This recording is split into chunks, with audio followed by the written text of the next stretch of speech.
Olá, meu nome é Cristiane Braga, eu sou psicóloga, pedagoga, psicopedagoga, professora. Eu venho hoje conversar com vocês um pouquinho a respeito do TDAH. Eu tenho um livro digital que se chama Entendendo o TDAH em 10 Passos e essa palestra online que você está assistindo agora acompanha esse material. O TDAH é o transtorno déficit de atenção e hiperatividade.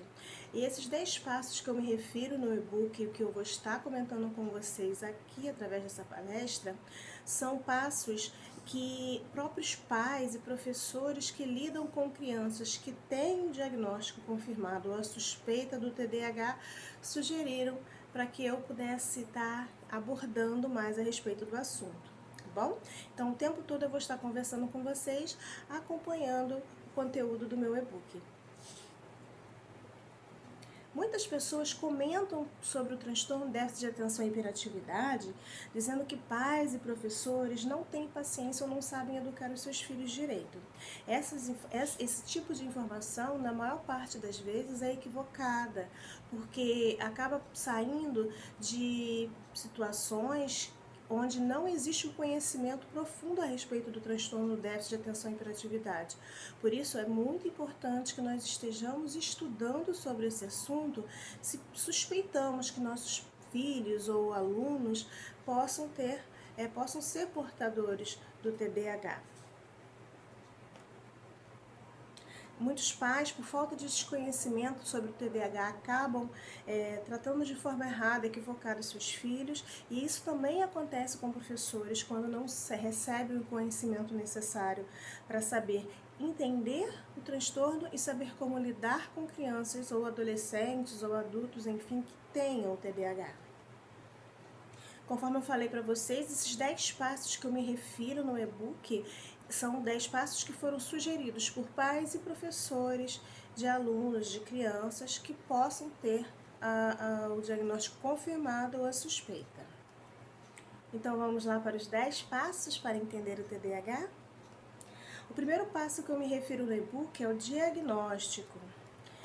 O que é o TDAH? Vou falar para vocês de forma brevemente. O TDAH é um transtorno neurocomportamental, é um transtorno do neurodesenvolvimento. De acordo com o DSM-5, que é o Manual de Transtornos Mentais, que hoje é levado em consideração pelos médicos para fazer diagnósticos, o TDAH é um transtorno do neurodesenvolvimento, é um dos transtornos do neurodesenvolvimento. Tá? Considerado um transtorno neurocomportamental porque esse transtorno ele acaba influenciando em muito o comportamento dessa criança. Eu vou falar um pouquinho melhor para vocês a respeito disso durante essa palestra.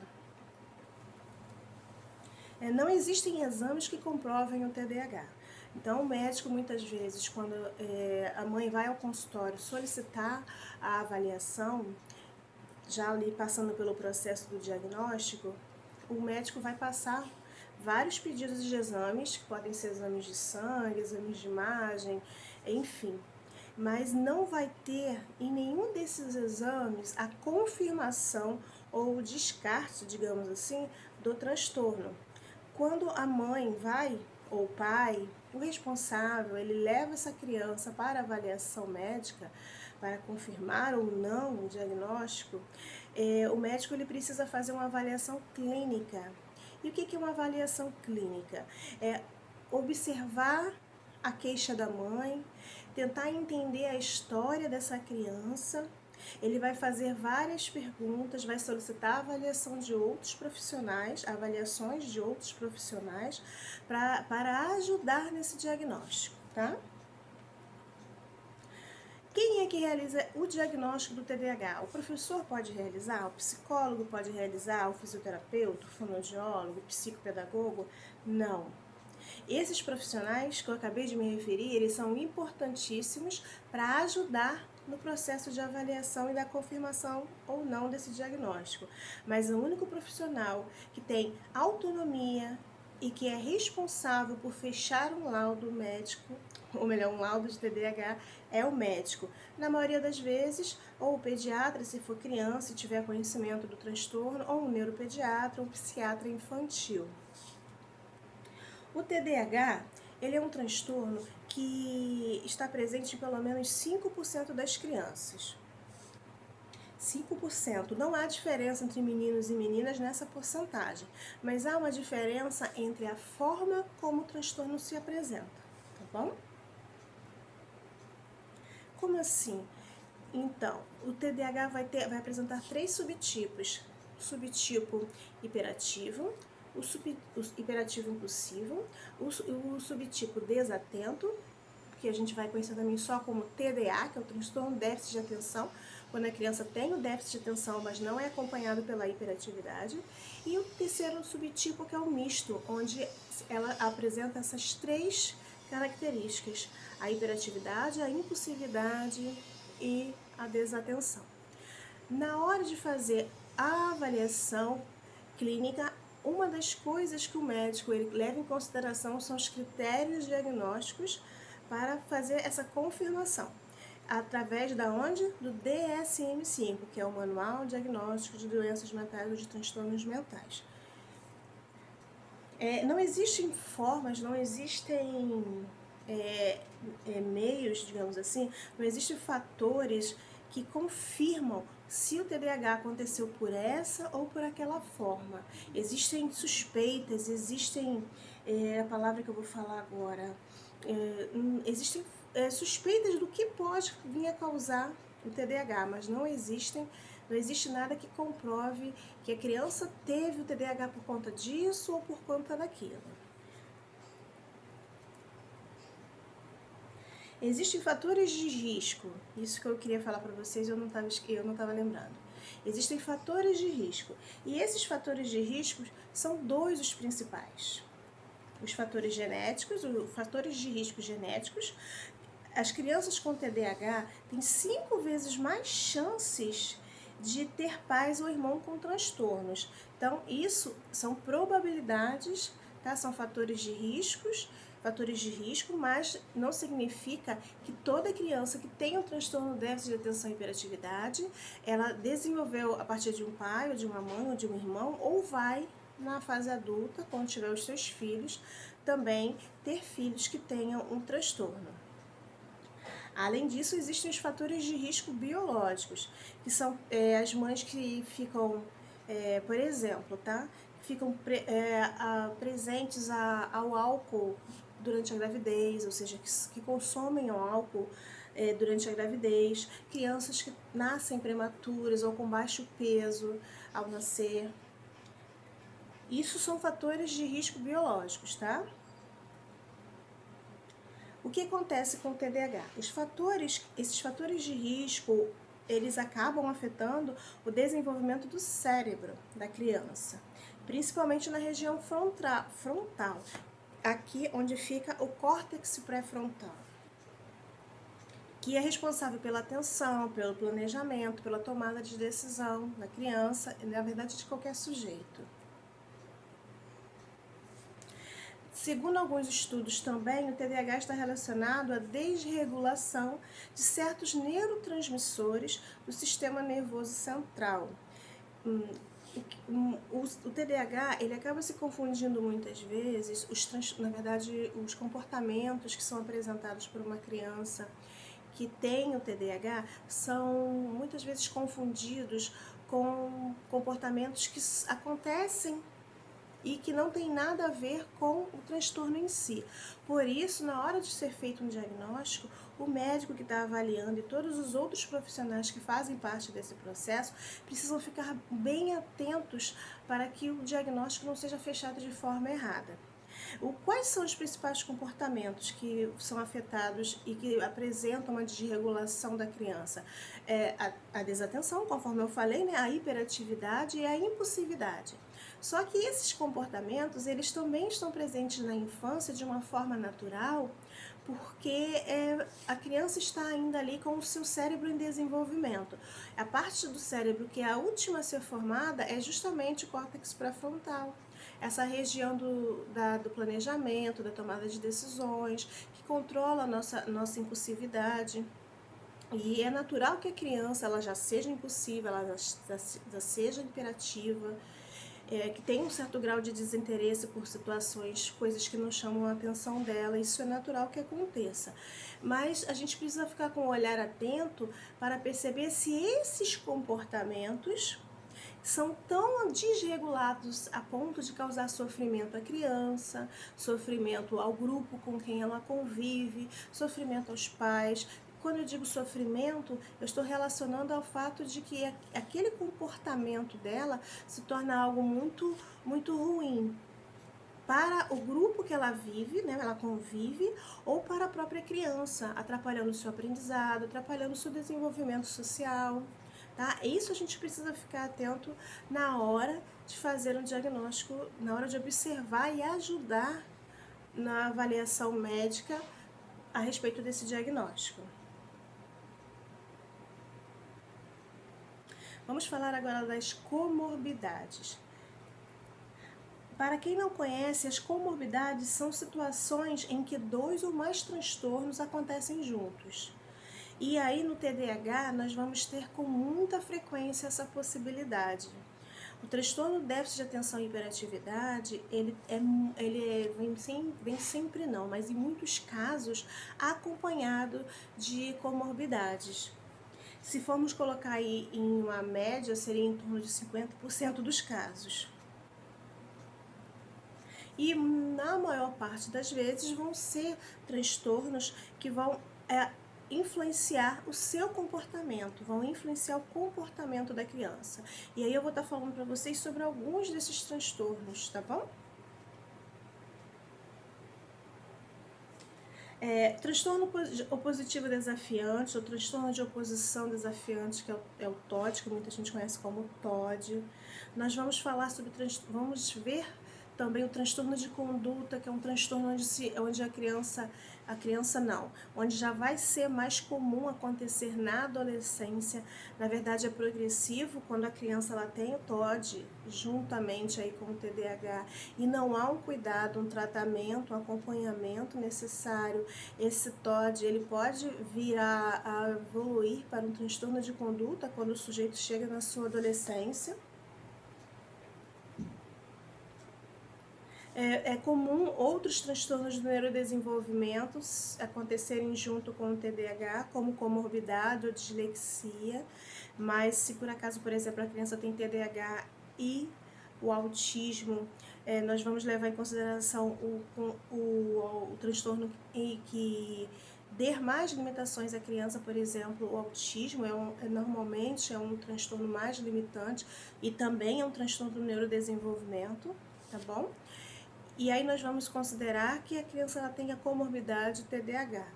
Muitos médicos não confirmam, não concordam em relação a TDAH e autismo serem comorbidades.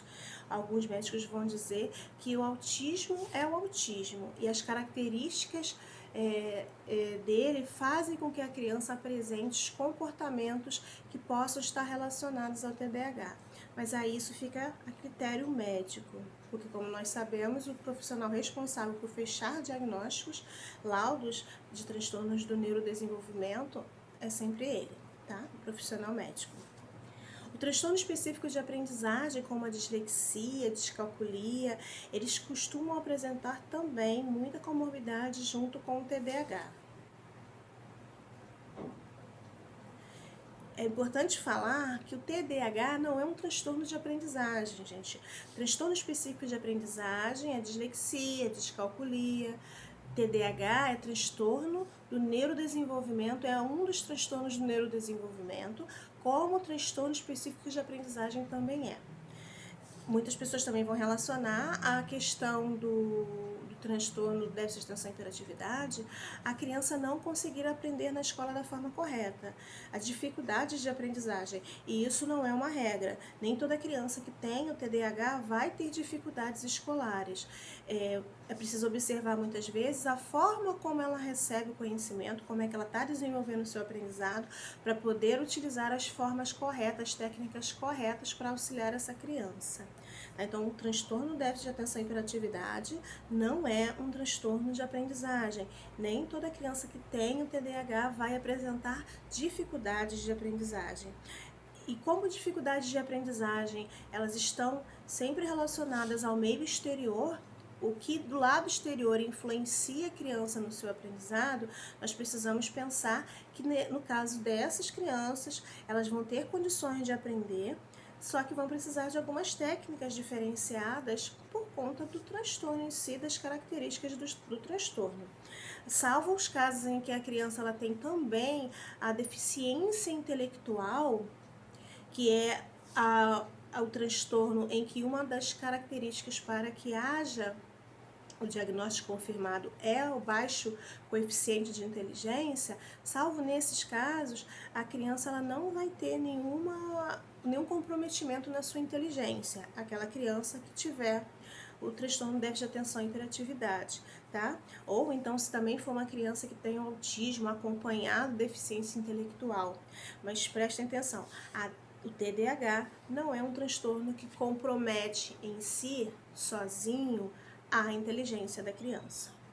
Inclusive, crianças com TDAH costumam ser crianças muito inteligentes, muito criativas, que encontram formas próprias e diferentes das usuais para continuar aí o seu aprendizado. Vamos falar sobre o tratamento agora. Como é feito o tratamento do TDAH? O tratamento do TDAH é feito de formas diferentes a partir do acompanhamento médico. A partir da avaliação, onde o transtorno ele é confirmado, o médico também vai levar em consideração as formas como esse transtorno vem se apresentando naquele sujeito. E aí ele vai precisar de cuidados específicos. Os transtornos do neurodesenvolvimento eles não se apresentam de forma igual a todo sujeito. Não funciona como, por exemplo, uma febre, em que todo mundo vai ter febre a partir de determinada temperatura, e que se depois de determinada temperatura não houver um cuidado, a pessoa pode ter problemas mais sérios. Não. Os transtornos do neurodesenvolvimento como um todo, eles se apresentam de forma diferente em cada uma das crianças, em cada um dos adolescentes, em cada um dos sujeitos que tem a confirmação do diagnóstico. Mas, dependendo da situação da criança, da forma como ela vem apresentando esse transtorno, pode ser que ela precise de medicamentos para, principalmente, auxiliar no foco da sua atenção. Lembrando que o TDAH é um transtorno de déficit de atenção e a hiperatividade. Quando ela tem a forma mista da doença, principalmente, do transtorno, ela vai ter dificuldades em se manter quieta o tempo suficiente para assimilar informações para o seu conhecimento. E veja, isso não é algo que influencie a aprendizagem em si, tá? Ela vai ter dificuldades para se manter quieta durante determinado tempo, mas se for encontrada as técnicas corretas, a forma correta de auxiliar essa criança, ela vai aprender, tá? E a desatenção dela junto com essa hiperatividade vai fazer o aprendizado se tornar mais difícil. E aí o médico muitas vezes, para auxiliar fazer com que a criança aumente o seu foco de atenção, vai solicitar o uso de um medicamento que normalmente é o metilfenidato, ou a primeira, digamos assim, escolha médica é o metilfenidato. E aí cada médico vai confirmar a forma como vai ser utilizado o medicamento, ou quais medicamentos podem ser associados à questão do TDAH, porque a criança às vezes ela pode apresentar comportamentos disruptivos que estão associados ao TOD, ao transtorno de conduta, se já for mais adolescente, e aí vai precisar de um outro tipo de tratamento. Tá? Então, na verdade, o tratamento do TDAH são os tratamentos. Cada sujeito vai precisar de cuidado de forma diferente. E aí, esses cuidados vão estar relacionados ao tratamento médico, ao acompanhamento médico, que é contínuo, que é constante, e terapias, psicoeducação para os pais, auxílio aos professores. Isso tudo vai depender de acordo com as características da criança. É importante falar que o TDAH é um transtorno que não tem cura. Os transtornos do neurodesenvolvimento, eles não têm cura. Eles têm tratamento para amenizar os sintomas. E aí a gente chama de remissão quando os tratamentos eles acontecem da forma correta e a pessoa para de apresentar determinados comportamentos, determinados sintomas e sinais que antes atrapalhavam o seu desenvolvimento. Então, na busca de tratamento para transtornos do neurodesenvolvimento, nós vamos buscar diminuir a frequência desses sintomas, desses sinais, desses comportamentos, e em alguns casos a gente consegue fazer com que eles desapareçam durante o período de tratamento. Mas isso também não é uma regra, vai variar de sujeito para sujeito. Às vezes as pessoas elas conseguem no tratamento conseguir que ele seja feito, que ele surta efeito de forma rápida. Em outros casos vão precisar vários testes, vários acompanhamentos, até que se chegue ao equilíbrio desse tratamento para o sujeito.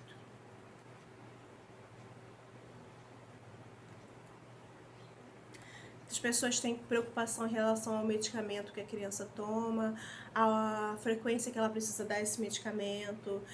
Isso sempre são orientações passadas pelo médico, porque o único profissional que pode recitar medicamentos é o médico, tá?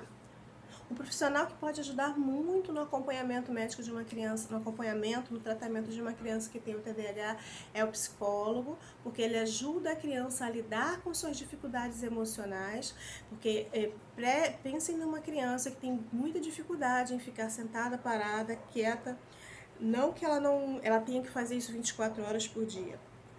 Mas pensem no momento em que ela está fazendo isso e ela está incomodando as pessoas. Ela tem esse comportamento de impulsividade também. Em algum momento ela percebe que aquilo está causando mal a ela e causando aos outros. E muitas vezes ela não tem artifícios, ela não tem conhecimento de como fazer isso melhorar nela, de como ela pode se perceber no meio de forma mais equilibrada e pode começar a desenvolver, conforme ela vai crescendo, outras comorbidades que são a ansiedade e a depressão. São comorbidades muito comuns quando a criança ela tem o transtorno e elas não recebem tratamento ou recebem o tratamento de forma incompleta ou inadequada. Então elas vão crescendo, se sentindo angustiadas e podem desenvolver um sofrimento com relação à existência desse transtorno. E é bem comum as crianças que desenvolvem ansiedade e a depressão por conta da existência também do TDAH com elas.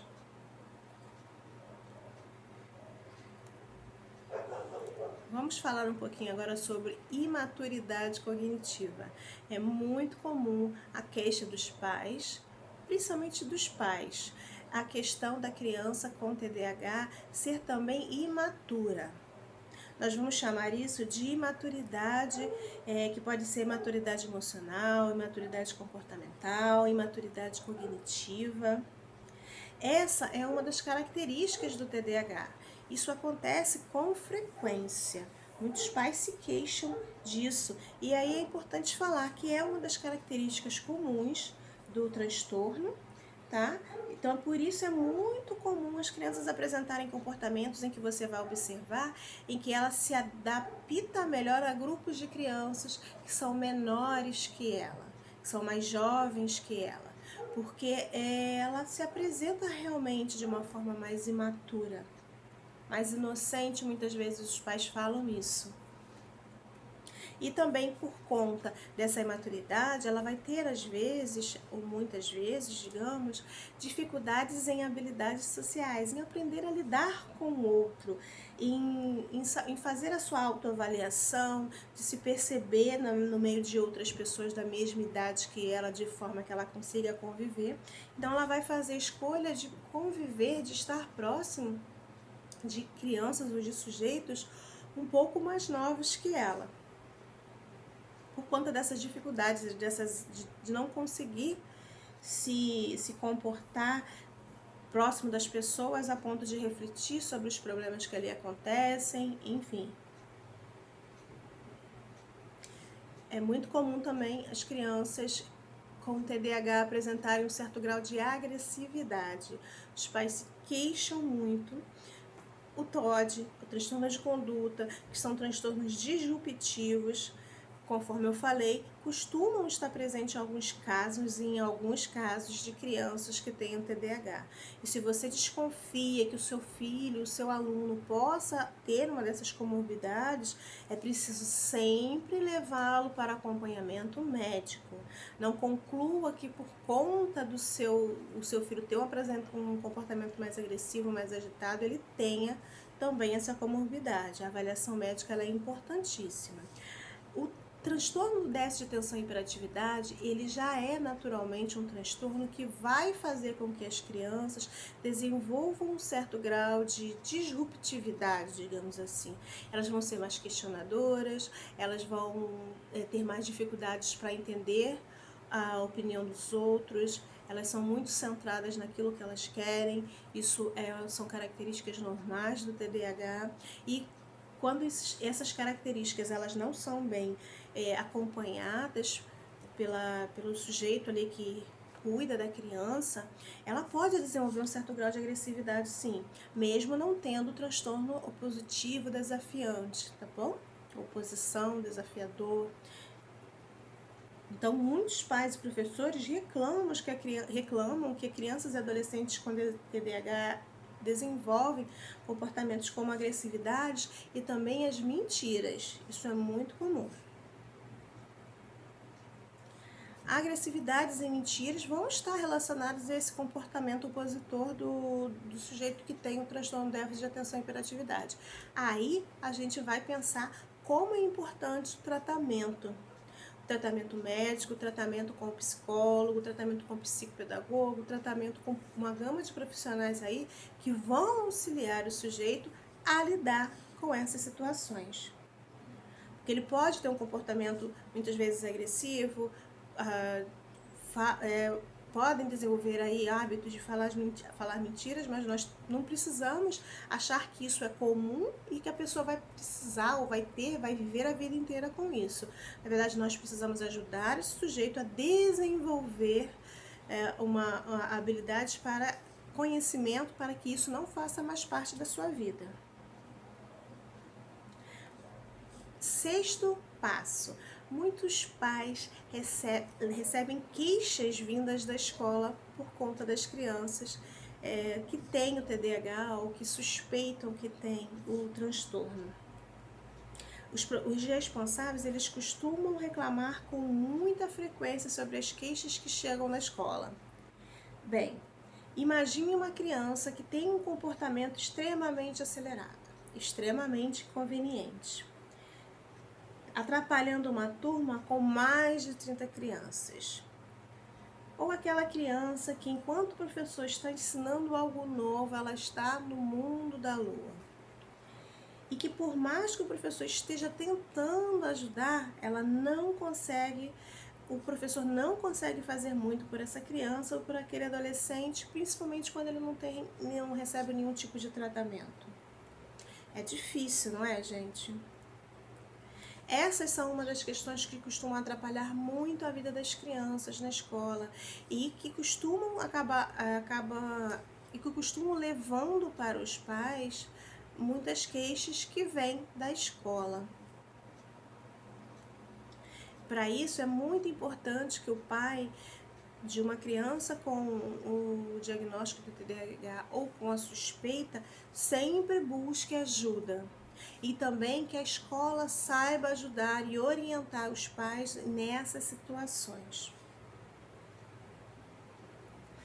Escola e família precisam sempre estar unidas.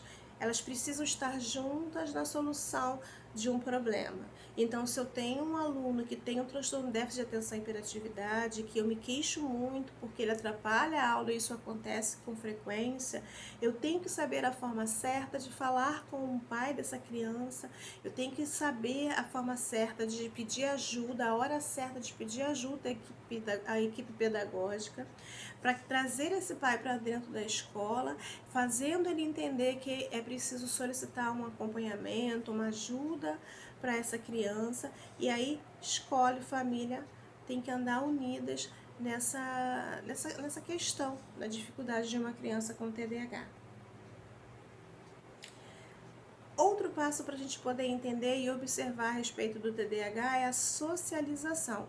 Bem, nós falamos um pouquinho sobre socialização quando falamos lá atrás da dificuldade que as crianças têm em se socializar com pessoas da sua faixa etária, crianças da sua faixa etária, adolescentes da sua faixa etária, né? Então, a socialização, ela é muito comum, a dificuldade na socialização é muito comum, tá? Mas aí a gente precisa observar muito detalhadamente, porque socialização também é uma dificuldade na verdade, a socialização ela é frequentemente encontrada em casos de autismo, e muitos médicos ficam em dúvida na hora de fechar diagnósticos, e muitos pais ficam inseguros também quando a pessoa ela tem dificuldade de socialização, né, e ficam pensando que se talvez não poderia ser também o caso de um autismo.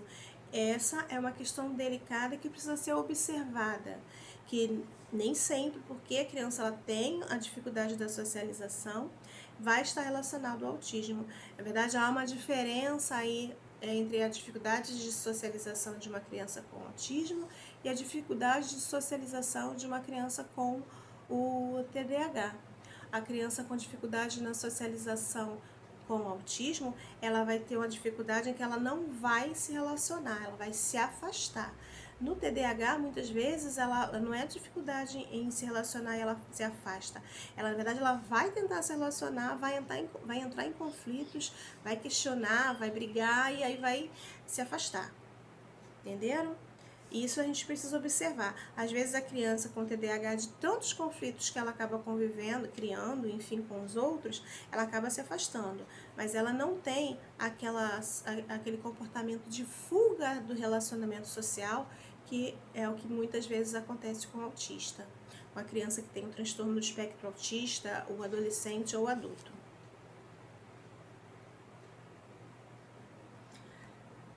Outro ponto para a gente entender um pouquinho a respeito do TDAH e também saber como ajudar a criança que tem o transtorno são as atividades extracurriculares.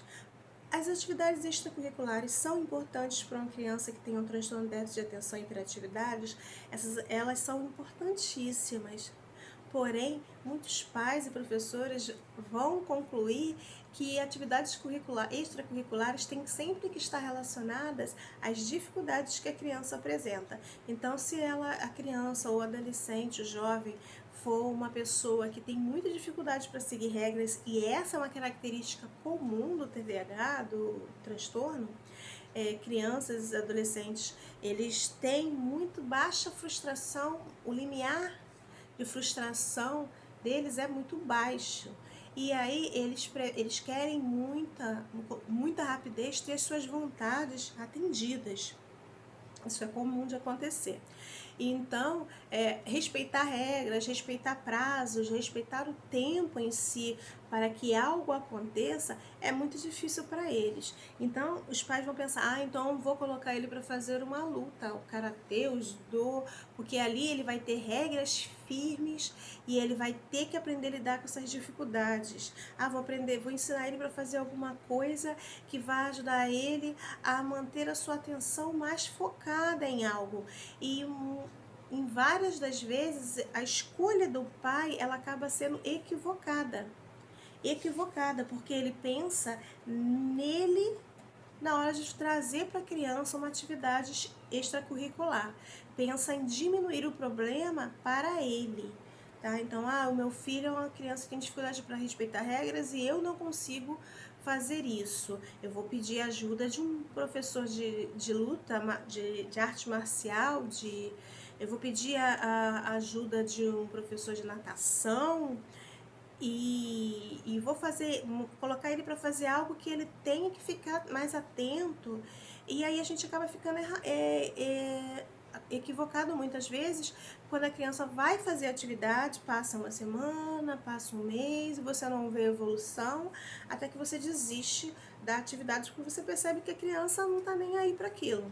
Então, as atividades extracurriculares, elas são importantíssimas, porém, elas precisam levar em consideração as habilidades, as aptidões da criança e do adolescente, para que ele possa sim ir fazer algo que lhe dê prazer, que automaticamente vá auxiliá-lo nas questões, né, progressivamente, vá auxiliando ele nas questões que os pais tanto se queixam, tá? Mas as atividades extracurriculares são sempre muito importantes, principalmente na questão das crianças hiperativas. Elas ajudam as crianças a gastarem um pouquinho mais de energia, mas sempre, gente, isso precisa ser acompanhado com bastante cuidado, tá? Então, as escolhas das atividades extracurriculares precisam sempre estar de acordo com as habilidades, as aptidões do meu filho. E quando eu, como professor, quiser fazer essa sugestão ao pai, também preciso observar o meu aluno, para poder dar como dica alguma sugestão. Nós vamos agora para o passo 9, sobre a questão da alimentação. Comenta-se bastante sobre a falta de apetite das crianças que têm o TDAH, como também se fala bastante sobre a compulsão alimentar que elas têm. Elas, quando eu falo elas, eu estou falando de uma forma geral, não estou falando que todas as crianças tenham dificuldades em se alimentar, ou que todas as crianças tenham algum tipo de compulsão alimentar. Já falei para vocês em algum momento da palestra que a forma como o transtorno se apresenta, ela é muito pessoal, ela vai de criança para criança. Então, existem crianças com TDAH que apresentam dificuldades na alimentação, e muitas vezes isso está relacionado à questão do tratamento. Se ela estiver tomando algum medicamento e você perceber que ela está perdendo o apetite, é preciso levar isso para avaliação médica. Ou então, ela às vezes tem dificuldade de se alimentar somente por conta do comportamento dela hiperativo ou desatento. E aí nós, como pais e professores, precisamos observar isso. A criança às vezes está tão agitada, tão ocupada com tantas atividades, que acabam não parando para comer. Ou também a desatenção delas, a falta de foco delas, também pode fazer acontecer esse tipo de comportamento. Agora, com relação à compulsão alimentar, o excesso de alimentação, ele pode estar relacionado a um quadro de comorbidade, que é a ansiedade, e os pais precisam ficar muito atentos a isso, tá? Não existe alimento bom ou alimento ruim para o TDAH, existe alimento bom ou ruim para todo mundo, tá? Algumas pessoas vão falar, mas tem algum alimento que é bom, algum alimento que é ruim para quem tem transtorno, déficit de atenção e hiperatividade? Não existe. Existe o bom e o alimento que é para todo mundo. Mas se eu pudesse falar para vocês algum alimento que pode influenciar aí no comportamento das crianças, seria o açúcar, né? O carboidrato, de alguma forma, em que as crianças que já são hiperativas, o açúcar ele acaba funcionando como um estimulante aí a essa hiperatividade. Para a criança que já é muito agitada.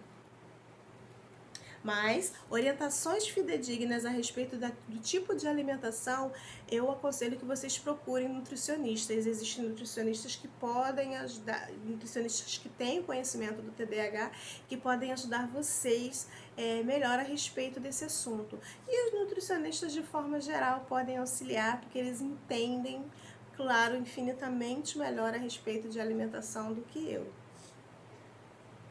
E por último, eu venho falando sobre, nesse e-book, sobre o TDAH na adolescência.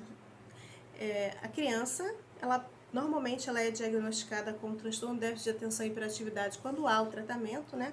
Entre os 6 e os 12 anos, quando o pai vai buscar um tratamento, entre os 6 e os 12 anos. E aí, a partir do momento que essa criança ela recebe o diagnóstico, conforme eu falei para vocês, o tratamento ele não tem o objetivo de cura, mas é de equilibrar os sintomas e, quem sabe, causar e levar à remissão desses mesmos sintomas. Então, a criança vai crescer, vai entrar na adolescência. E aí, junto com todas as características que nós já falamos a respeito do TDAH, vai aparecer também os quadros normais da adolescência, os conflitos comuns que todo adolescente vive. as mudanças hormonais, as mudanças de pensamento, as formas diferentes de ver o mundo que começam a surgir. E aí esse sujeito que já apresenta grandes dificuldades no seu comportamento, nos seus relacionamentos, por conta das características neurocomportamentais do TDAH, pode entrar em conflitos muito maiores quando chegar na fase da adolescência. Por isso é tão importante o tratamento, é muito importante que seja feito o diagnóstico o quanto antes, e depois que esse diagnóstico for feito, é essencial que seja feito também o tratamento da forma correta, para que quando o adolescente, né, entrar nessa fase, ele aprenda a lidar da melhor forma possível com as características que ele vai ter que conviver durante o período. Então, o adolescente ele já passa por mudanças que por si só já são suficientes, né, para trazer muitos conflitos emocionais, comportamentais a qualquer um. Quando a gente lembra da nossa adolescência e não é uma pessoa, um sujeito que tem o transtorno déficit de atenção e hiperatividade, vai lembrar sobre as fases sobre a fase difícil que é a adolescência, na questão de aprender a se entender diante de tantos sentimentos, aprender a se entender no meio de hormônios que vão se modificando e que vão aumentando no corpo. E aí soma-se a isso aqueles conflitos que já são comuns no TDAH. Fica bem complicado, por isso a gente precisa ficar atento, tá? Porque muitos adolescentes, quando não recebem, na verdade, assim, as pessoas quando não recebem o transtorno de déficit de atenção e hiperatividade, as crianças, elas vão chegar na adolescência sem também ter sem noção que elas têm um TDAH. E aí eles começam a se julgar, a se condenar, a se culpar por certas situações que eles convivem.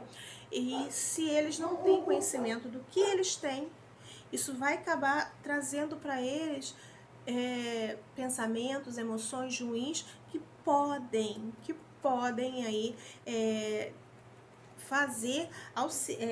favorecer o surgimento de comorbidades como depressão, ansiedade, transtornos de ansiedade, porque a ansiedade ela é um nome generalizado que eu estou me referindo, tá? Mas existem os transtornos de ansiedade, e aí são vários, e isso tudo pode surgir a partir da desinformação em relação ao transtorno déficit de atenção e hiperatividade, tá?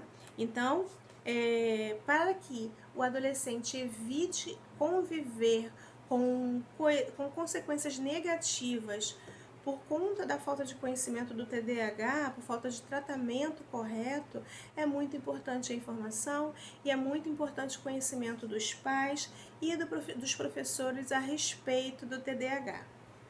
Bem, eu vou trazer para vocês agora algumas observações importantes para a gente fechar essa palestra. Eu espero que eu possa ter auxiliado a vocês de alguma forma. Hiperatividade nem sempre é o TDAH. Eu falei isso no início da palestra porque normalmente as crianças elas são hiperativas, é muito comum isso acontecer. Nós precisamos observar se a hiperatividade dessa criança ela está relacionada ao fato de ser característico de toda criança ou se essa hiperatividade está causando sofrimento a ela e também dificuldades ao grupo ali com quem ela convive. Então, observem sempre com muito carinho essa questão, com muito zelo, com muito cuidado, essa questão da hiperatividade. Tá? Não vamos generalizar ao ver o meu aluno, ou generalizar ao ver crianças com comportamento hiperativo, considerando que elas tenham o TDAH. É preciso ter muito cuidado na questão da medicalização de uma criança com TDAH. Então, assim, crianças são levadas, crianças são curiosas, crianças, na maioria dos casos, são imperativas, e por conta disso não achar que é necessário medicar, solicitar o medicamento para diminuir essa atividade da criança. Precisamos tomar muito cuidado com relação a isso. Os medicamentos eles precisam ser utilizados por orientação médica e quando necessários, não de forma indiscriminada. Os sinais mais sérios do TDAH costumam ocorrer a partir da fase da alfabetização, é claro, né, gente? Nessa época também é mais comum que aconteçam os diagnósticos.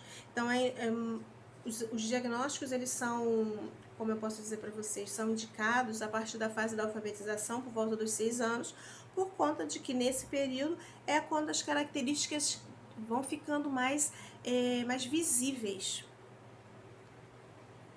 70% dos casos das pessoas que têm TDAH, 70% dos casos das crianças que têm TDAH vão continuar apresentando os comportamentos durante a fase adulta, mesmo com tratamento. Então, isso precisa tomar cuidado, tá bom? Bem, pessoal, para mais informações, vocês podem buscar a BDA, que é a Associação Brasileira de Déficit de Atenção, tá? E é isso. Muito obrigada e até a próxima.